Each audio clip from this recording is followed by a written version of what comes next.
ঝাড়গ্রামের জঙ্গলমহলের জুলজিক্যাল পার্কের সৌন্দর্য বাড়াতে আনা হচ্ছে বাঘ ও সিংহ। পর্যটকদের কাছে হয়ে উঠবে আরও আকর্ষণীয়। ঝাড়গ্রামের জঙ্গলমহল জুলজিক্যাল পার্কের নতুন অতিথি হিসেবে আনা হচ্ছে বাঘ ও সিংহ। ইতিমধ্যেই বন দপ্তরের পক্ষ থেকে ওই পার্কে ব্রাজিল ও আফ্রিকান টিয়া ডুয়ার্সের লেপার্ড নিয়ে আসা হয়েছে। পার্কের জলাশয়ে এবার কুমিরেরও দেখা মিলবে। শাল ও পিয়াল গাছের মাঝে নতুন এনক্লোজারে দুটি সাদা কাকাতুয়াও আনা হয়েছে। নতুন অতিথিদের দেখতে পর্যটকদের ভিড় বাড়ছে। ঝাড়গ্রাম শহর লাগোয়া বন দফতরের ধবনী বিটে জঙ্গলমহল জুওলজিক্যাল পার্ক করে উঠেছে।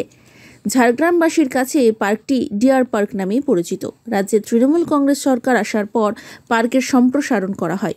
পর্যটক টানতে পার্কের নতুন নতুন বন্যপ্রাণীদের নিয়ে আসার উদ্যোগ শুরু হয়েছে।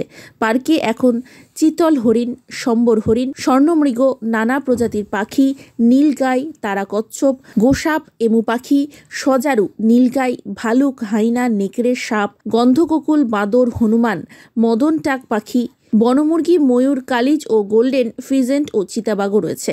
জঙ্গলমহল জুওলজিক্যাল পার্কের বন্য পশু পাখিদের দেখতে পর্যটকেরা সারা বছর ভিড় জমান। শীতের মরশুমে ভিড় আরও বাড়ে। ব্রাজিল ও আফ্রিকার টিয়া, কুমির, লেপার্ড ও কাকাতুয়া দেখতে পর্যটকদের আগ্রহ বাড়বে বলেই মনে করা হচ্ছে। পার্কের ভেতর 2023 সালে সেলফি জোন তৈরি করা হয়। বন্য পশুদের শুশ্রূষার জন্য অ্যাম্বুলেন্সের ব্যবস্থাও করা হয়েছে।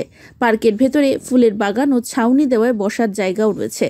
ঝাড়গ্রাম বন বিভাগের ডিএফও উমর ইমাম জানান, পার্কটি নতুনভাবে সাজিয়ে তোলা হচ্ছে। বাঘ ও সিংহ রাখার এনক্লোজারের কাজ চলছে।